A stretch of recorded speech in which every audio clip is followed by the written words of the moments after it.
Salam and welcome. Thank you for joining me in the English reading of the Holy Quran by Abdullah, Yusuf, A'lee, published by the IPCI. As what I mentioned, it's difficult for me to keep open the book, so I'll keep it open on these pages as we continue with that. Published by the IPCI in Durban, South Africa, and today we are busy with chapter number 81, which is Takwir. No, I think we finished this. I apologize for that. We finished chapter number 81, and now let's go. Yes, we're on this page. Here's my pencil. We are busy with chapter number 82, which is Infitar, or the cleaving asunder. Right. A'udhu billahi minash shaitanir rajim. Bismillahir rahmanir rahim. In subject matter, this surah is cognate to the last one, which is the folding up takwir, though the best authorities consider it a good deal later in chronology in the early Meccan period. Its argument is subject to the threefold interpretation mentioned in 5982 to 51, 50, 60, 70, 50, 60, 70, 81, verse number 13, as referring to the final day of judgment, to the lesser judgment on an individual's death, and to the awakening of the inner light in the soul at any time, that being considered as death to the falsities of this life and rebirth to the true spiritual reality. Right, there's 19 verses. How fixed is the order holding together this material universe above us and below us?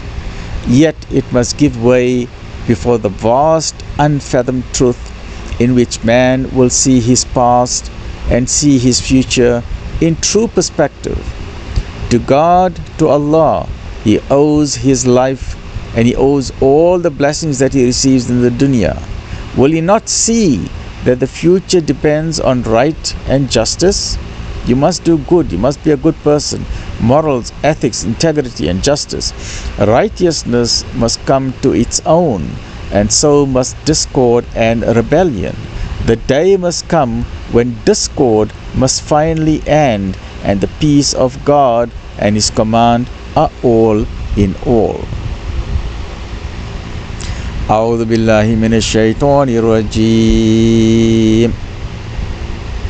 Bismillahir rahmanir rahim. Suratul Infitar, chapter 82, Infitar, the cleaving asunder. In the name of God, most gracious, most merciful. When the sky is cleft asunder, when the stars are scattered, when the oceans are suffered to burst forth, and when the graves are turned upside down. For the three parallel interpretations, see the introduction to the surah. There are four conditional clauses here and a substantive clause in verse 5. So all of these are leading up to this one here, which is the very important clause. This is a substantive clause. Then shall each soul know what it has put forward and what it has left behind. Right? So all of that is leading up to verse number 5. Okay, let's just get our focusing sorted out. Right. The literal interpretation would be that the physical world as we see it now will be destroyed before the final day of judgment, establishing the true spiritual reality. If the four clauses are interpreted metaphorically, we have a reference to the lesser judgment, the individual dawn of the true reality at the time of death. If we interpret by the Sufi method, the spiritual crisis may occur to any soul at any moment when these metaphorical events occur. In the literal meaning, the beautiful blue sky overhead, which we take for granted in sunshine and storm, will be shattered to pieces before the new spiritual world is established. Metaphorically, the partition which seems at present to divide things divine from this phenomenal world has to be shattered before each soul knows the inner reality about itself. Where the word stars, nujum, is different and the verb is different, najm has reference to brightness, and the verb losing their luster was appropriate there to show the opposite. Kokab has more the meaning of a star as fixed in constellation, and the opposite of a fixed and definite order is scattered. In fact, throughout this passage, the dominating idea is the disturbance of order and symmetry.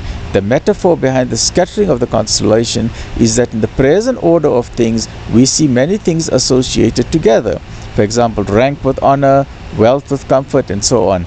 In the new spiritual world, this will be seen to have been merely fortuitous.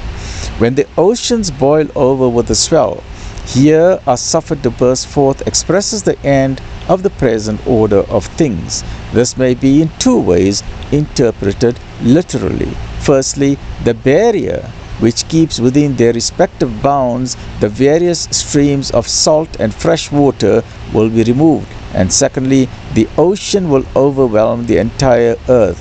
Figuratively, the different streams of knowledge, great and small, will be leveled down, for only one knowledge, the knowledge of the light divine, will hold the field. Here it is to show that the whole order of things will be so reversed that even death will not be death. We think there is tranquility in death, but there will be no tranquility. Literally and figuratively, death will be the beginning of a new life. When we think to be death will bring forth life. And famously they say, at the time of death, when your eyes close, your eyes open. It means that when you die, then your spiritual eyes then open, right? Let's start again. Bismillahir-Rahmanir-Rahim. When the sky is cleft asunder, when the stars are scattered, when the oceans are suffered to burst forth, and when the graves are turned upside down, all of those four are leading up to this statement here. Very important. Then shall each soul know what it has sent forward and what it has kept back. O mankind, what has seduced you from the Lord most beneficent? Bi Rabbikal Kareem, Him who created you. God created you, Allah created you. What has seduced you from your Lord? Him who created you, fashioned you in due proportion, and gave you a just bias. In whatever form He wills, does He put you together. Nay, but you do reject right and judgment. But verily, over you are appointed angels to protect you, whether it is a kiram and katibin, kind and honorable, writing down your deeds. They know and understand all that you do. As for the righteous, they will be in bliss. And make dua, O Allah, include us among this through thy generosity, for thou art indeed Kareem. And the wicked, they will be in the fire. O Allah, keep us away from that, which they will enter on the day of judgment, and they will not be able to keep away therefrom. And what will explain to you what the day of judgment is? Again, what will explain to you what the day of judgment is? It will be the day when no soul shall have power to do anything for another. For the command that day will be holy with God, holy with Allah. That brings us to the end of this beautiful, very deep and thought-provoking chapter. And join me in the next episode, which is chapter Tatfeed, or dealing in fraud, Surah 83. Stay well, look after yourself. Alhamdulillah Rabbil Alameen.